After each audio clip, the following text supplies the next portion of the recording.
Things just don't happen out of nowhere. There's always a context. And we need to understand the context for May 13th, for Our Lady of Fatima. Portugal is a very special country. Ever since the 1500s, or probably even earlier, they've had a devotion to our Blessed Mother, and we see in different shrines and different churches throughout the country. Sometime early in their history, one of their kings decided to crown Mary as the Immaculate Conception. And ever since this moment, the kings and queens of Portugal stopped wearing their crowns. So serious they were about her being the queen. Interestingly enough, that he made a special promise and a vow to defend that truth, that she was conceived without original sin, even to the point of death, that the country would vow to do that. They did this on March 25th, which is the Feast of the Annunciation. And it's also amazing that many years before 1856, when it was declared a dogma, they already held this deep, deep in their hearts. And in the year prior to 1917, wasn't just a regular year. They saw that certain things were happening in the government and that the church was about to be suppressed. Things for us to consider. What did they do? What did Portugal do?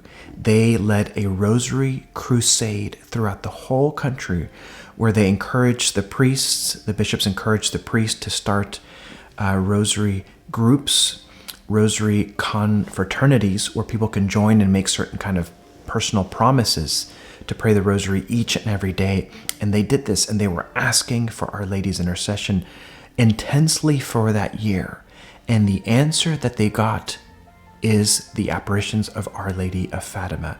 Now for this portion, I want to read from a book because I want to be as accurate as possible, and I want to give you the pure, unfiltered truth leading up to this amazing day. So please listen with your hearts and minds open.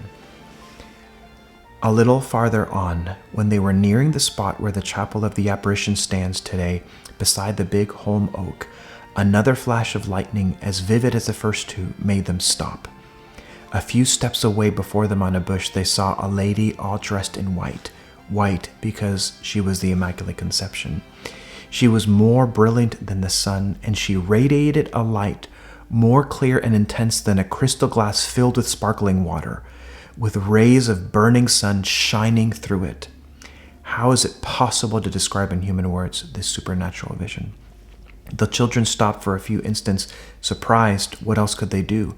Their first instinct was to withdraw in fear, as Lucia was to explain later that they felt fear, not really of Our Lady, but of the thunder and the flashes of lightning. Our Lady does not cause fear, but only surprise, peace, and joy.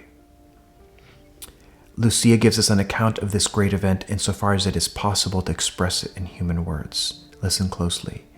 We were so close that we were within the circle of light that surrounded her, or that she radiated. Then Our Lady said to us, "Do not be afraid. I will not harm you." The heavenly messenger spoke to the children in a language they could understand.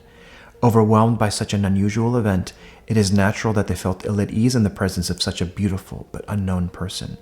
Mary repeated the calming words that Jesus had spoke to the apostles on several occasions. Lucia continues, "It seemed to me that Our Lady, by telling us not to be afraid, wanted to relieve our fear of what we supposed was an approaching thunderstorm, because we were used to seeing lightning only when there was a thunderstorm. Encouraged by this invitation to enter into conversation, Lucia spoke. 'Where do you come from?' I asked her. 'I am from heaven,' she said. Lucia responded, 'And what do you want of me?' 'I have come to ask you to come here 6 months in a row on the 13th day at this same hour. Afterwards, I will tell you who I am and what I want. Later on, I will come here for a 7th time.' The 7th time was June 16, 1921, when she was to appear privately to Lucia when Lucia was on her way to begin her studies to become a novice in religious community. The conversation continues. 'Will I also go to heaven?' 'Yes, you will.' 'And Jacinta?' 'Yes, she also.' 'And Francisco?' 'Yes, he too, but he must pray many rosaries.'